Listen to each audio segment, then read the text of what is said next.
Mu mboozi yaffe ey'okubunyisa enjiri ey'okutaasa obutondebwensi okuyita mu masomero aga secondary emanyiddwa nga Green Schools Initiative, kaakati eno yatongozebwa kampuni ya Vision Group n'ebitongole omuli Food and Agricultural Organization FAO mu bufunze n'ekitebe kya Buswide mu Uganda. Aba St.Kizito High School Namugongo bano boolesezza ebintu ebyenjawulo bibakoze okutaasa obutondebwensi.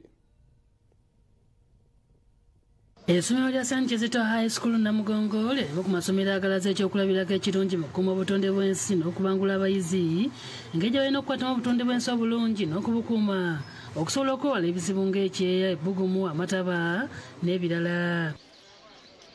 Ebikolebwa mu ssomero lino bituukedde bulungi kaweefube wa kampuni ya Vision Group ng'eri wamu n'ekitongole kya Food and Agricultural Organization FAO mu bufunze n'ekitebe kya Buswede mu Uganda etibwa Green Schools Initiative bwe baatongoza gye buvuddeko n'ekigendererwa eky'okutaasa obutondebwensi okuyita mu kubunyisa enjiri eri abayizi mu masomero gye bali. We are very grateful as the school community of St.Kizito High School Namugongo that you have taken the chance to put us part in your program. Ng'ogyeko emiti, ebimuli n'omuddo ebyasimbibwa okwetooloola essomero ebirabisa obulungi nga n'abayizi babeeyagaliramu.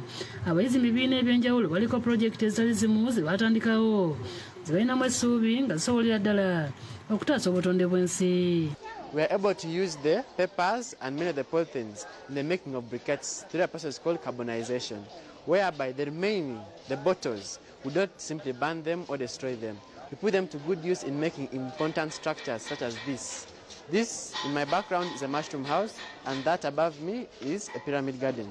Project zino mulimu okuŋŋaanya Obucupa bwe bamaze okunyweramu ne batabusuula wabula ne babukolamu ebintu ebyenjawulo muli ebisero awasibwa kasasiro ebitimbibwa okusimbamu ebirime naddala enva endiirwa okuzimbisa ebiyumba ebirimu obutiko n'ebirala era ng'abayizi balina obukugu bino batunyonyodde. For joining the bottles together. After we combined the bottles, then we made it in a circular form. After we pour this soil, then we place the second one and the third one. It's called a pyramid garden. Mu ngeri y'okukekerezaamu enkozi bafumbisa emmere y'abayizi basalawo okukozesa akasasiro ne bakuŋŋaanya mu ssomero n'ebitundu ebyetoolodde ng'ono bamwokya mu ngeri y'ekikugu olusenyente oluvaamu ne balugattamu ebirungo ebirala ne bakolamu amanda ne bafumbisa ku ssomero ekikendeeza ku nkwezi b'emiti egitemebwa. Raymond Sesango omu ku bayizi bannyonnyola. Tukendeeza okusala emiti mu nsi yaffe, tuba tukendeeza kasasiro asuuliddwa mu nsi yaffe, tuba tuyambye ensi yaffe okuba ennyonjo. Obuyiiya obulala abayizi bano era basalawo obutasuula mmere ku kasasiro gye bamaze okulya omuli akawunga, omuceere, ebikuta by'amagi, ebijanjaala, magumba n'ebirala nga bino bakolamu babiteeka mu kyuma kye baayiiya ne kibikutulakutula era olumala babikaza nga bakozesa amaanyi g'enjuba.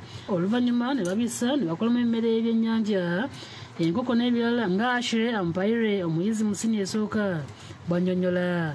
So after it has dried, it's put in this crusher, and then it's mixed with the others. Then we feed the fish and the chicken here at school. Ezekiel Kazibu omukulu w'essomero lino attotudde olugendo gye bavudde ng'essomero nga bassa ku Mwanjo by'okukuuma obutondebwensi eri abayizi era pulojekiti z'abayizi nnyingi essomero likiwagidde mu by'ensimbi n'amagezi ag'ekikugu. Akola okuva mu kasasiro. Tuyina kasasiro buli wamu, twetoolodde kasasiro era naffe ng'essomero tu generatinga kasasiro n'ebitundu ebitulinaanye. Kati kasasiro yo tubayigiriza okukolamu amanda ne kikuuma obutonde nga tetulina bukyafu ate ne kikuuma okubanga kikuuma ebibira byaffe. Adrian Bale Bwanika yakusakidde eggulire lino ku lwa Bukedde TV. Tuli mu gataliiko